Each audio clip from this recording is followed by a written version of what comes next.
Hello students, कैसे हो आप सभी। आप सभी लोगों का स्वागत है वोल्केनो आईएएस के इस प्लेटफॉर्म पे। स्टूडेंट्स, अगर हम बात करें इस लेक्चर की तो ये हमारा डेली क्विज का डिस्कशन लेक्चर है, जिसके अंदर हम जो डेली क्विज के आपको जो क्वेश्चंस देते हैं उनके जो टॉपिक होते हैं उनको यहाँ पे डिस्कस किया जाता है। उस टॉपिक से रिलेटेड या जो भी कोई एक्स्ट्रा इन्फॉर्मेशन हमको होती है उस टॉपिक से रिलेटेड, तो वो आपको यहाँ पे प्रोवाइड की जाती है।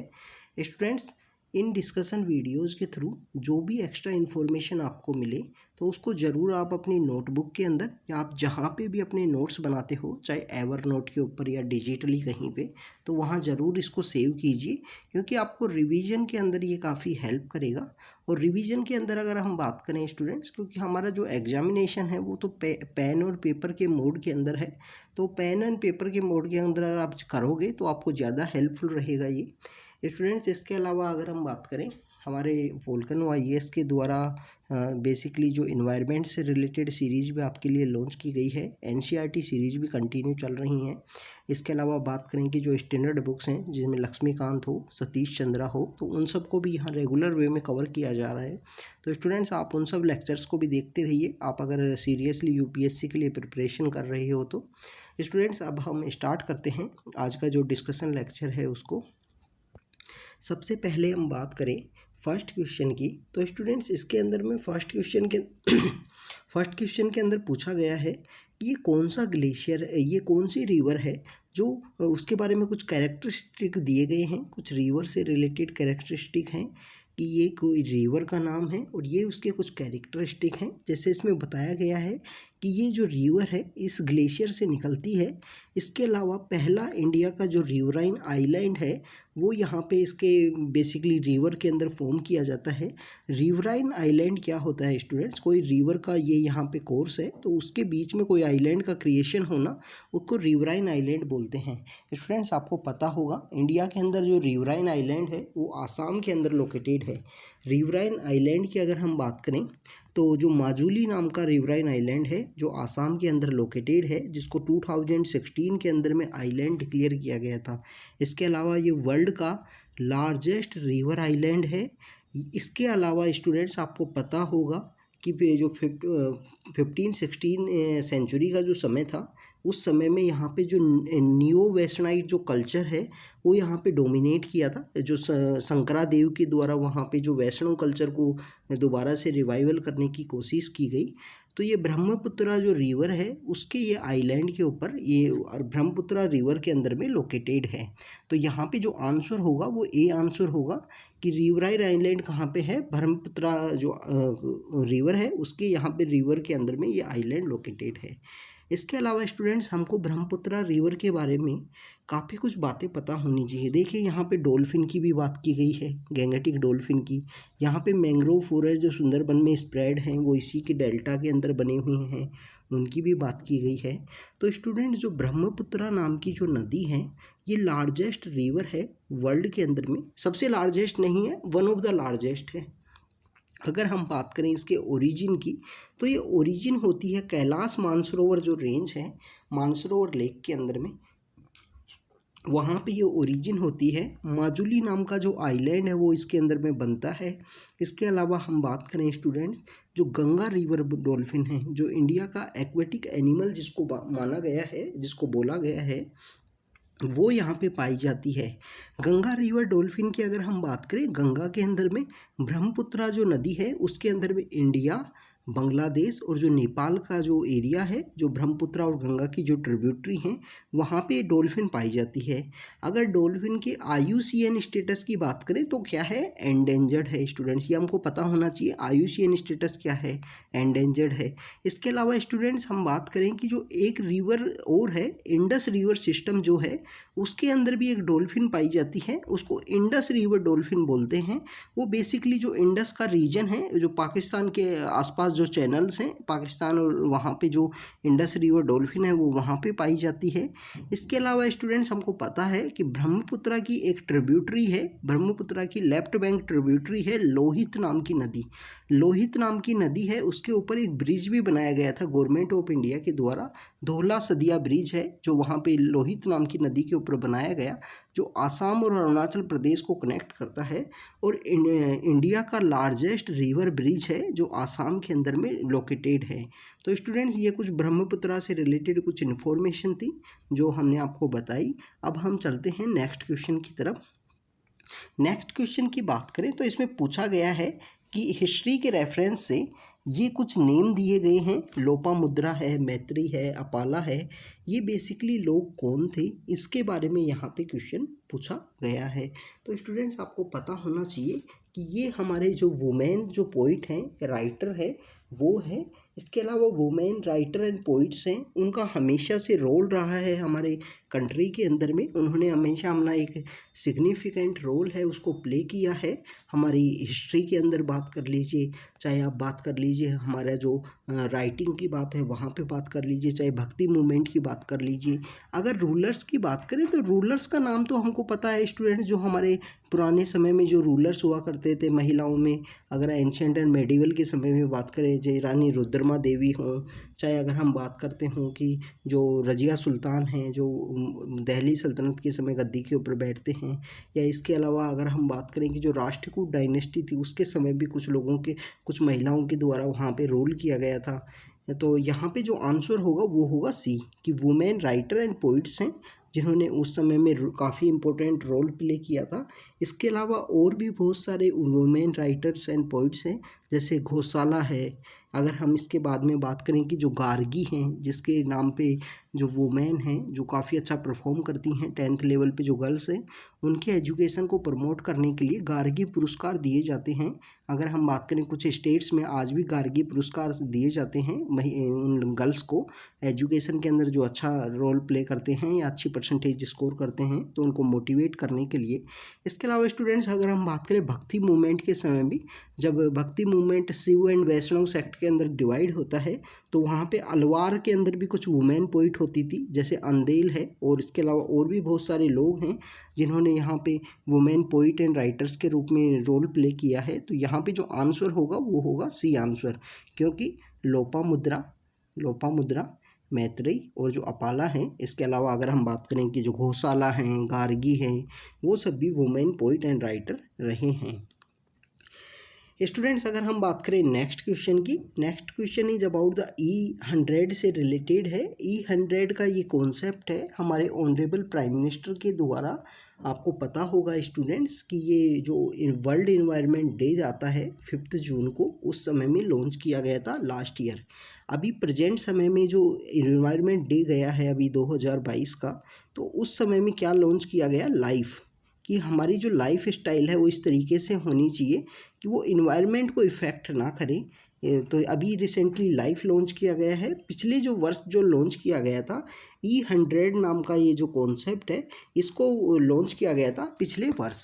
अगर हम बात करें E100 की, ये E100 है क्या एक्चुअली में, तो अगर है इसकी बात करें स्टूडेंट, तो E100 बेसिकली यहाँ पे जो पर्पज़ है E100 का, वो है हमारा अगर हम बात करें कि जो इथेनॉल है, इथेनॉल का प्रोडक्शन एंड डिस्ट्रीब्यूशन से रिलेटेड है। इसी से रिलेटेड पिछले वर्ष ही गवर्नमेंट के द्वारा E20 प्रोग्राम लॉन्च किया गया कि इथेनॉल की जो ब्लेंडिंग है, ब्लेंडिंग बेसिकली का पर्पज़ ये है कि पेट्रोल और डीजल के साथ में इथेनॉल जो प्रोडक्ट है उनको यहाँ पे मर्ज करना, उनको उसके साथ में मिक्स करना, तो इथेनॉल ब्लेंडिंग की जाएगी। इसलिए E20 का जो प्रोग्राम था वो पिछले वर्ष लॉन्च किया गया था।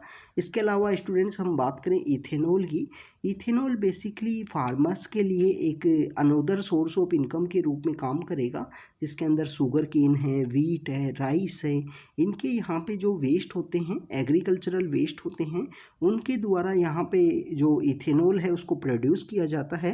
ये डिफरेंट टाइप्स से हैं, जनरेशन 1 है, जनरेशन 2 है, जनरेशन 3 एंड 4 है। अलग अलग टाइप से जो यहाँ प्रोड्यूस किया जाता है, जो बायोफ्यूल है उनकी बात कर रहे हैं स्टूडेंट्स हम। तो यहाँ पे जो आंसर होगा वो होगा इथेनॉल अक्रॉस इंडिया, जो इसका प्रोडक्शन एंड डिस्ट्रीब्यूशन, ये इसका मेन पर्पस था E100 का। इसके अलावा स्टूडेंट्स, अगर हम बात करें इलेक्ट्रिकल व्हीकल के ये आपको पता है कि जो फेम स्कीम है ministry of heavy and industry के लिए है, फेम जो स्कीम है वो लॉन्च की गई थी, फास्टर अडोप्शन करना है इलेक्ट्रिकल व्हीकल्स का, तो उसके लिए फेम स्कीम आई थी। कोविड-19 वैक्सीन की अगर हम बात करें तो वैक्सीन मैत्री नाम का जो वैक्सीन डिप्लोमेसी है वो हमारी गवर्नमेंट के द्वारा लॉन्च किया गया। ई वेस्ट से रिलेटेड स्टूडेंट्स आपको पता होगा हमारी जो देश के अंदर पहली जो क्लिनिक है ई वेस्ट से रिलेटेड जो क्लिनिक है वो भोपाल के अंदर स्टार्ट की गई थी। सेंट्रल पोल्यूशन कंट्रोल बोर्ड के द्वारा में ई वेस्ट क्लिनिक है जो भोपाल के अंदर है। ई वेस्ट क्या होते हैं स्टूडेंट्स, जो इलेक्ट्रॉनिक वेस्ट होते हैं, जैसे आप फ़ोन यूज कर रहे हो उसको यूज करना बंद कर दिए तो वो वेस्ट हो गया। तो इस तरीके से जो भी इलेक्ट्रॉनिक वेस्ट होते हैं उनको ई वेस्ट की कैटेगरी में रखा गया है। तो स्टूडेंट्स यहाँ पे जो आंसर होगा E100 basically related to the ethanol का प्रोडक्शन करना है और डिस्ट्रीब्यूशन करना है अक्रॉस इंडिया। ये वर्ल्ड इन्वायरमेंट डे पे लास्ट ईयर हमारे ऑनरेबल प्राइम मिनिस्टर के द्वारा लॉन्च किया गया था। अगर हम बात करें स्टूडेंट नेक्स्ट क्वेश्चन की, next question is about the जो जताका स्टोरीज हैं उनसे रिलेटेड है कि जो जताका स्टोरी हैं वो क्या हैं बुद्धिज्म से रिलेटेड, तो उनसे रिलेटेड यहाँ पे क्वेश्चन पूछा गया है। स्टूडेंट्स इसमें जो फर्स्ट स्टेटमेंट है उसके अंदर बोला गया है कि जो जताका स्टोरीज हैं, जो इवेंट्स जो बुद्धिज्म से रिलेटेड जो इवेंट्स हैं, भगवान बुद्ध के जो पिछले जन्म के जो इवेंट्स हैं उनको यहाँ पे डेपिक्ट किया गया है, उनको यहाँ पे दर्शाया गया है। तो स्टूडेंट्स आपको पता होगा जताका स्टोरीज में बेसिकली बुद्धिज्म में जो जताका स्टोरीज हैं, भगवान बुद्ध पिछले जन्म में क्या क्या थे, चाहे वो ह्यूमन बीइंग के फॉर्म में थे या यहाँ पे इंसान के फॉर्म में थे या जानवर के फॉर्म में थे, तो उन सभी जो एनिमल के फॉर्म में थे उन सभी बातों को यहाँ दर्शाया गया है। इसके अलावा जो ये आपको जताका स्टोरीज हैं ये बेसिकली जो स्तूपा होता है उसकी जो रेलिंग होती है, उसका जो तोरण होता है, वहाँ पे आपको इनके बारे में देखने को मिलेगा। वहाँ पे इनकी जो पिक्टोरियल फॉर्म में है या उनको लिखा गया है तो वो आपको वहाँ पे देखने को मिलेंगी जो यहाँ पे स्तूपा होता है। तो इस जो क्वेश्चन का जो आंसर होगा, दोनों स्टेटमेंट करेक्ट है, तो सी आंसर यहाँ पे होगा। जताका स्टोरीज में बेसिकली जो भगवान बुद्ध के जो जन्म से पहले पूर्व जन्म की जो कहानियाँ हैं जो यहाँ पे जो इससे रहे हैं उन सबको यहाँ पे शो करने की कोशिश की गई है कि पूर्व जन्म में भगवान बुद्ध एनिमल के फॉर्म में थे या इंसान के फॉर्म में थे, क्या काम किया करते थे, उनके द्वारा जो भी हमको मोरल ऑफ द स्टोरी देखने को मिलती है उन सभी बातों को यहाँ पे एक्सप्लेन किया गया है। स्टूडेंट्स अगर हम बातें कि ये जो जताका स्टोरीज हैं ये बेसिकली यहाँ पे शो कर रहे हैं पूर्व जन्म के अंदर में बिलीव किया करते थे, बुद्धिज्म के अंदर में जन्म का जो कॉन्सेप्ट है उसके अंदर में बिलीव किया करते थे। तो कर्मा का फिलोसफी भी यहाँ से आपको देखने को मिलेगा। जैसे हिंदू धर्म के अकॉर्डिंग अगर हम बात करें, हिंदू धर्म में एक बात मानी जाती है कि अगर आप अच्छे काम करोगे तो आपको स्वर्ग एंड नरक है जो हेवन एंड अगर हम बात करें जो आपको प्राप्त होगा। तो इस तरीके से जो कर्म का जो कॉन्सेप्ट है, कर्मा के अंदर जो बिलीव करना, उस सब की बात की गई है। इसी तरीके से सेम यहाँ पे बात की गई है। तो स्टूडेंट्स कभी कभी जो प्रीलिम्स में इस तरीके से भी क्वेश्चन पूछ लिए जाते हैं कि जो इस रिलीजन का जो कॉन्सेप्ट है, जो फिलोसफी है वो क्या है, क्या वो कर्म के ऊपर बिलीव किया करते थे या नहीं किया करते थे, क्या पूर्व जन्म को माना करते थे या नहीं माना करते थे, क्या नेक्स्ट जो जन्म है, नेक्स्ट जो यहाँ लाइफ होगी उसकी बात की जाती थी या नहीं की जाती थी। जैसे आप देखिए कि एंशेंट के समय में आपको ऐसे कुछ केव्स मिलेंगे जहाँ पे जो उनको रखा जाता था। जो हम एंशेंट हिस्ट्री को जब रीड किया है तो उनके बारे में हमने रीड किया है कि किसी भी जो जानवर है, किसी भी जो ह्यूमन बीइंग है, उनका जो दाह संस्कार हो रहा है, दफनाया जा रहा है, तो उस समय में ब्यूरियल्स में आपको बहुत सारे एविडेंस मिलेंगे कि सोना चांदी भी रखा जाता था। वो शो किया जाता था कि वहाँ पे वो पूर्व जन्म के जो कॉन्सेप्ट है उसके अंदर माना करते थे। इवन डोमेस्टिकेटेड एनिमल को भी वहाँ पूर्व जन्म के साथ में रखा जाता था, उनके साथ में उनकी साथ ही दफनाया जाता था। तो स्टूडेंट्स अगर हम बात करें नेक्स्ट क्वेश्चन की, next question is about the emperor Akbar के बारे में है। स्टूडेंट्स हमको जब भी हम एम्परर अकबर की बात करें तो हमको जो मुग़ल डायनेस्टी है, मुग़ल जो यहाँ पे रूल रहा है, उनके जो किंग्स हैं उनके बारे में पता होना चाहिए। तो स्टूडेंट्स जो स्टार्टिंग यहाँ पे की गई बाबर के द्वारा, यहाँ स्टार्टिंग की गई। बाबर यहाँ कौन से समय तक रहे? 1526 से लेकर 1530 तक वो रहते हैं। उसके बाद में अकबर आते हैं, उसके बाद में हुमायूं आते हैं। हुमायूं का जो टाइम पीरियड था काफ़ी ज़्यादा कन्फ्लिक्टिंग रहा। हुमायूं के द्वारा यहाँ पे शेरशाह सूरी को कम्प्लीटली यहाँ पे उनके साथ में कन्फ्लिक्ट होता है। चौसा की लड़ाई होती है। उसके बाद में हुमायूं कंटिन्यू दर दर जो भटकना होता है, वंडरिंग अपनी लाइफ है उसको बिताते हैं। फिर उसके बाद में जो लास्ट फेज है उसके अंदर में उनकी लाइफ में थोड़ा सुधार आएगा सेकंड बैटल ऑफ पानीपत के समय में। और उस समय में जो हेमचंद्र नाम के एक राजा थे, रेवाड़ी एक जगह है हरियाणा के अंदर में, तो रेवाड़ी के राजा होते हैं, बाद में वो दिल्ली की गद्दी के ऊपर बैठते हैं। हेमचंद्र विक्रमादित्य वो वहाँ पे रूल करते हैं। उसके बाद में स्टूडेंट्स जब अकबर का समय आएगा तो बैरम खां और इनके जो उनके पैट्रोनाइज होते हैं उनका रोल आपको पता होना चाहिए। तो यहाँ पे अकबर के बारे में कुछ यहाँ पे जो उनके द्वारा सोशल जो रिफॉर्म किए गए उनसे रिलेटेड ये क्वेश्चन था बेसिकली। तो अकबर हैं, अकबर के बाद में आपको जानने को मिलेगा कि जहांगीर आएंगे, जहांगीर के बाद में हुमायूं, हुमायूं के बाद में जहांगीर के बाद में आपको शाहजहाँ आएंगे, और जहांगीर के बाद में शाहजहाँ, और शाहजहाँ के बाद में आपको देखने को मिलेगा कि औरंगजेब आते हैं 1658 के अंदर में। तो स्टूडेंट्स यहाँ पे अगर हम बात करें सोशल रिफॉर्म मूवमेंट की बात की गई है कि सोशल रिफॉर्म मूवमेंट्स जो अकबर ने किए हैं उनमें से कौन सा करेक्ट नहीं है, नोट करेक्ट पूछा है स्टूडेंट्स। तो यहाँ पे फर्स्ट ए के अंदर बोला गया है कि इन्होंने जो ब्लैंकेट बैन कर दिया था सती के ऊपर में।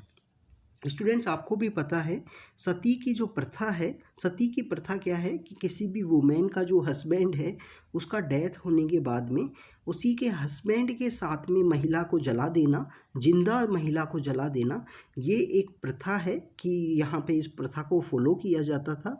तो इस प्रथा को कम्प्लीटली बैन तो नहीं किया था अकबर ने। आप देखिए कि जो यहाँ पे आपको देखने को मिलेगा कि राजा राम मोहन राय सती के खिलाफ में जो प्रोटेस्ट करते हैं कम्प्लीटली, और 1828-29 के समय में इस जो प्रथा है लॉर्ड विलियम बेंटिक के द्वारा इस प्रथा को बैन किया जाता है। तो स्टूडेंट्स ये हमको पता होना चाहिए, कम्प्लीटली बैन नहीं किया गया था, यहाँ पे ब्लैंकेट बैन नहीं लगाया गया था। तो ए ही ऑप्शन यहाँ पे इनकरेक्ट होगा क्योंकि ए के ऑप्शन चुनना है A B and C D में हमको। इसके अलावा लीगलाइज की थी इन्होंने, विडो री मैरिज अलाउ की थी, ए जो वुमेन जो थी उनको उसने रेज किया था, इनके द्वारा में रेज की गई थी, 14 गर्ल्स के लिए की गई थी, 16 बॉयज़ के लिए की गई थी। इसके अलावा जो एजुकेशन सिस्टम है उसको रिवाइज किया गया, उसको चेंज किया गया, मैथमेटिक्स एंड मोरल एजुकेशन को ऐड किया गया, और भी बहुत सारे कुछ। अगर हम टैक्सेशन की बात करें तो टैक्सेशन के अंदर जो जजिया नाम का जो कर लिया जाता था, जो टैक्स लिया जाता था, उसके बारे में भी इन्होंने कुछ रिफॉर्म किए थे, कुछ चेंजेस लाए थे। तो ये अकबर का टाइम पीरियड था, काफ़ी लिबरल इनको माना जाता है। स्टूडेंट्स आपको देखने को मिलेगा कि जब भी मेडिवल हिस्ट्री में इन किंग्स से रिलेटेड क्वेश्चन पूछे जाते हैं, जैसे अभी 2022 का जो प्रीलिम्स हुआ उसके अंदर भी अकबर से रिलेटेड एक क्वेश्चन आया था। तो इस तरीके से जो कुछ यूपीएससी के कुछ फेवरेट कुछ प्लेयर्स होते हैं, कुछ फेवरेट किंग एंड क्वींस होते हैं, कुछ फेवरेट क्रॉप होंगी। आप देखें कि ज्योग्राफी में बहुत समय क्वेश्चन पूछा जाएगा, तो कुछ क्रॉप हैं जो एनसीईआरटी बुक के अंदर मेंशन है। चाहे आप बात कर लीजिए कॉटन की, टी की, या कुछ जूट की बात कर लीजिए, इस तरह राइस की बात कर लीजिए, इस तरीके की कुछ क्रॉप हैं, उन्हीं से रिलेटेड बेसिकली वो क्वेश्चंस पूछेंगे। इसी तरीके से अगर हम बात करें कि जो मेडिवल हिस्ट्री में कुछ ऐसे जो फेमस किंग्स होते हैं उन्हीं से रिलेटेड वो कुछ क्वेश्चन पूछेंगे। ऑप्शंस में अगर 4 ऑप्शन दे रखे हैं तो कोई फेमस जो किंग होगा उन्हीं से रिलेटेड आपको आंसर देखने को मिलेगा। ये भी एक कॉन्सेप्ट है यूपीएससी का। आप कंटिन्यू प्रीवियस ईयर के क्वेश्चंस को एनालाइज करोगे तो आपको ये देखने को मिलेगा। तो स्टूडेंट्स ब्लैंकेट बैन सती के ऊपर नहीं लगाया था अकबर के द्वारा, तो ए यहाँ पे आंसर होगा। स्टूडेंट्स यहाँ पे आपके लिए एक होमवर्क है, आप गूगल करना कि इंडिया के अंदर लास्ट समय में जो सती का जो ये कॉन्सेप्ट है इसको किन के द्वारा फॉलो किया गया था। लीगलाइज बैन होने के बाद भी, इवन देश की आज़ादी होने के बाद भी एक कोई महिला हैं जिनके द्वारा खुद सती की जो प्रथा है वो परफॉर्म की गई, और वो जो सती की प्रथा है वो कहाँ पे परफॉर्म की गई, कौन से ईयर के अंदर परफॉर्म की गई, आफ्टर द इंडिपेंडेंस के 30 या 40 साल बाद में किया गया था। तो उनके बारे में आप कमेंट सेक्शन के अंदर बताना कि वो कौन महिला हैं जिनके द्वारा जो सती है वो उन्होंने खुद अपनी सती का जो कॉन्सेप्ट है वो किया था। क्योंकि इंडिया के अंदर राइट टू लाइफ तो है आपको, पर राइट टू डेथ आपको नहीं है। अगर आप चाहो कि मेरे को डेथ दे दी जाए या मेरे को यहाँ पे इथेनेसिया एशिया वाला जो कॉन्सेप्ट है वो आपको नहीं, इंडिया के अंदर ये राइट नहीं है। उससे रिलेटेड हम जब फंडामेंटल राइट्स को जब रीड करेंगे तो वहाँ पे काफ़ी डिटेल में उसको रीड करेंगे। तो इसका जो आंसर है वो ए आंसर है, अकबर के द्वारा कंप्लीट बैन नहीं किया गया था। तो स्टूडेंट्स, इस जो डिस्कशन में आपको जो भी इन्फॉर्मेशन मिली है उसको ज़रूर नोट डाउन कीजिए, अच्छे से लिखिए जो भी इन्फॉर्मेशन मिली है। तो students, thank you very much.